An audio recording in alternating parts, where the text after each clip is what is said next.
Malcolm, after having a stumble out of the break, you guys have now had these three games. Not only wins over in these last 3 games, but wins where you seem to really play well and get back to the style of play that you've wanted. What's been the key to the turnaround over that stretch?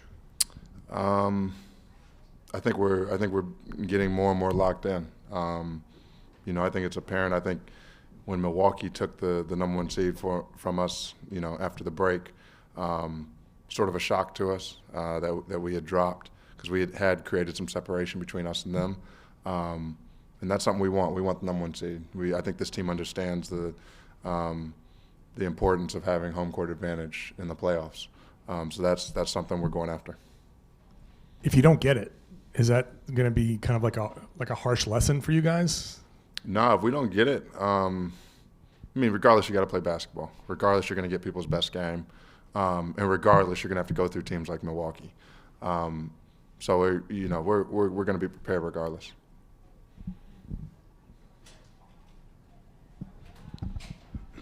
Oh, Malcolm, Derrick White really got going in that second half. He's just been really on a run right now, right, offensively. Just talk about what you've seen from him from the start of the season to now in terms of his confidence and just who he's evolved and what he means to you, to the team. This game is all about confidence, man. And I think you've seen Derrick's confidence grow throughout the season. And now he's playing at an all-time high. He's playing at a super high level, shooting the ball with confidence, playing with so much fluidity. He's one of those guys out there that makes the game easier for everybody because he knows how to play. He has a great feel.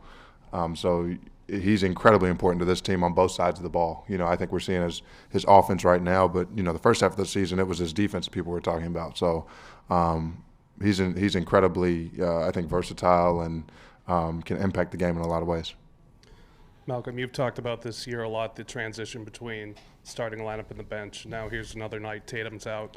Do you feel you're more easily at this point able to kind of flip a switch going back and forth and what you have to do in each role?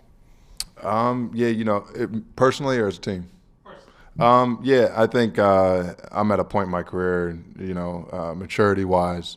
I understand my role, and I understand when my role changes, and I'm willing to embrace that, whether my role is going to be smaller or bigger that night. So it's never an issue for me to change my role, to change how I'm playing in order to help the team win. First, how did you feel physically out there tonight, coming off the injury? I felt good. I felt totally fine, 100%. And Jaylen's 41 for him tonight. I think he was 16 of 19 from 2-point range.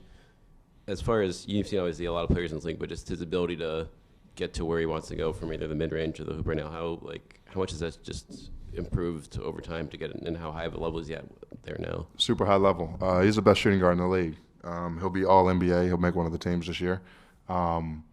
And his game really speaks for himself. When JT's out, he's the number 1 option, and he's showing that he can be that. So, he's put in the work. He's evolved since we came to the league together. He's involved and taken giant steps forward every year. And he's playing at an extremely high level.